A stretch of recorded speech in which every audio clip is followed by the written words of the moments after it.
আসসালামু আলাইকুম বন্ধুরা, আমি আজ তোমাদের জন্য কিছু মাটির জিনিস দেখাবো। তার ভিতরে আমাদের কিছু জিনিস বানানো আছে, দেখতে চাইলে তাড়াতাড়ি চলো। সর্বপ্রথম দেখো মাটির ব্যাংক। এটাই আমি টাকা জমিয়েছি, অনেক টাকাই কয়েন জমিয়েছি। এখন এটা পাশে থুই। এই দেখো বন্ধুরা, মাটির বাটি। এই বাটিটা খাওয়াও যায় মনে হয়। এই দেখো মাটির মগ, এটার দাম টাকা আছে 60 টাকা। দেখেছো মাটির মগ? দেখেছো মাটির মগ? দেখো মাটির গ্লাস। বন্ধুরা কেমন লাগছে দেখতে একটু কমেন্টে বলে জানাবেন। দেখেছেন কি সুন্দর।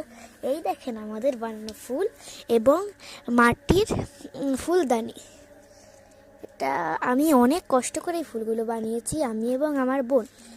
ও একটু বেয়াদবি করেছে। এই দেখেন সর্বপ্রথম এই ফুলটা, তারপরে দেখেন এই ফুলটা। এটা কেমন হয়েছে? এটা আমি বানিয়েছি। হ্যাঁ, এটা আমার বোন বানিয়েছে এবং এটা আমরা দুইজন একসাথে বানিয়েছি। লাঠিটা একটু দেখেন। এবার ফুলদানিটা দেখেন, কিচ্ছু নেই ফুলদানির ভিতর। দেখেছেন? এবার ফুলদানির ভিতরে এটা সাজিয়ে দেবো। সর্বপ্রথম যাবে এটা।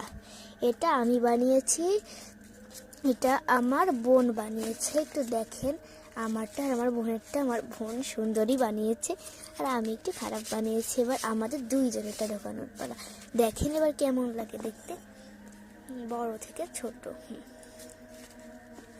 দেখেন না, অনেক সুন্দর লাগছে। দয়া করে একটু কমেন্টে জানাবেন কেমন হয়েছে।